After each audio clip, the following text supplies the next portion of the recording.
आपका प्रश्न था जो भगवती किस चीज़ पर आ रही हैं और किस चीज़ पर जा रही है। तो इस बार भगवती आ रही है दोला पर, क्योंकि बृहस्पतिवार को आ रही हैं। गुरु शुक्रे च दोलायाम, गुरुवार या शुक्रवार, इस दिन यदि नवरात्र व्रत आरंभ होता है तो उस आधार पर भगवती के आने का यान दोला हो जाता है। और दोला का आना, दोला पर भगवती का आना, इसका फल बढ़िया नहीं है, बढ़िया नहीं है, मरणप्रद है।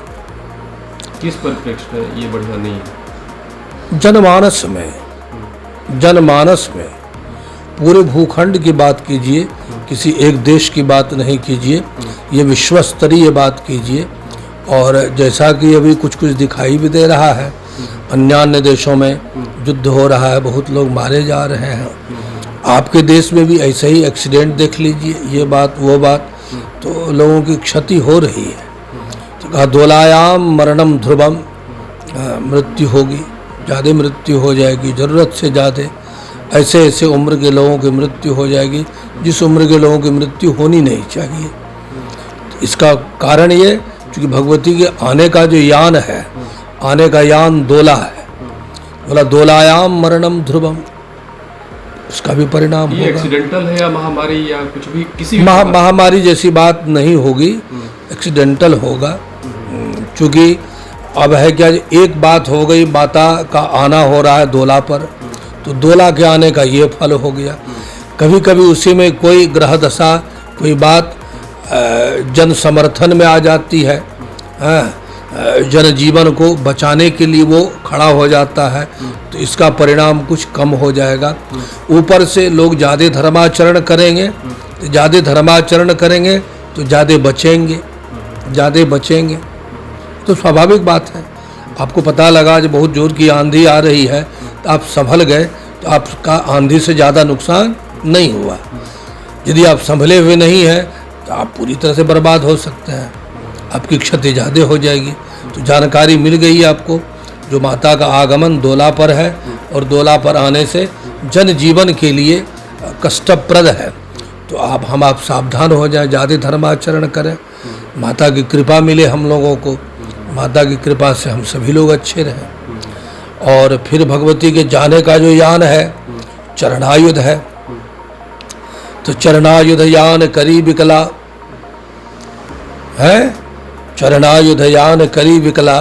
जब उनके जाने का यान चरणायुध हो जाएगा तो लोगों में विकलता आएगी, विकलता आएगी, लोग शांति महसूस नहीं करेंगे, शांति का अनुभव नहीं करेंगे। यही होगा, ये भगवती के जाने के यान का परिणाम है, उसका फल है। तो दुर्घटना जो है, ये दुर्घटना आकस्मिक बीमारी भी हो सकता है, हो सकता है, लोगों में विकलता आएगी।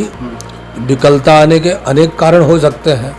अब से मान के चलो, जो अभी वर्षा ऋतु अब जाने वाली है, वर्षा ऋतु चली जाएगी और असमय वर्षा हो जाए, असमय वर्षा हो जाए, हमारे कृषक बंधु और किसी का धान कटने वाला है, अब धान कट नहीं पाएगा, दूसरा फसल लगाने वाले थे, खेतों की तैयारी कर लिए थे, अब वर्षा हो गई, पानी भर गया खेत में, ऐसे भी विकलता हो जाती है, ऐसे भी विकलता हो जाती। कोई भी चीज़ अति हो जाए, असमय हो जाए, असमय होना और अति होना, इस दोनों से विकलता आती है।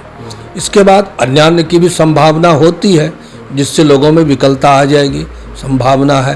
तो इसलिए इसका उपाय यही है, जो सभी लोग हम लोग अच्छे से धर्माचरण करें, क्योंकि रक्षक वही है, रक्षिका वही है, दूसरे कोई रक्षक है नहीं।